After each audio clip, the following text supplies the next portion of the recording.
করেছেন, তাই আমার সাথে এমন হলো।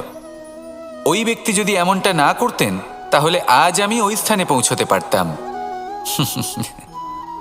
সবই আপনার দৃষ্টিভঙ্গির ওপর নির্ভরশীল, আর যদি আপনার দৃষ্টিভঙ্গি এমন হয় তাহলে তা অনুচিত। সত্যি কথা বলতে এই সংসারে ভিন্ন ভিন্ন ধরনের মানুষ আছে। এটা আপনার ওপর নির্ভর করছে কিভাবে তাদের স্বাগত জানাবেন। একবার ভাবুন, আমি আমার দুটো হাত সামনে নিয়ে এলাম, দুটো মুঠো খুলে দিলাম। দুই প্রকারের মানুষ আসবেন, কিছু না কিছু দিয়ে যাবেন। এই মুঠো যদি আমি বন্ধ করে দিই তাহলে না কেউ আমাকে কিছু দিতে পারবে, না আমার কিছু যাবে আসবে। নিশ্চয়ই বুঝতে পারছেন এই দুই ধরনের ব্যক্তি কারা এবং তারা কি দিয়ে যান। আমি যদি নিজের মুঠো খুলে দিই তাহলে কিছু ভালো মানুষ আসবেন, আমাকে আনন্দ, সন্তুষ্টি, জ্ঞান প্রদান করে যাবেন, ভালো অভিজ্ঞতা দিয়ে যাবেন। কোনো খারাপ ব্যক্তি যদি আসেন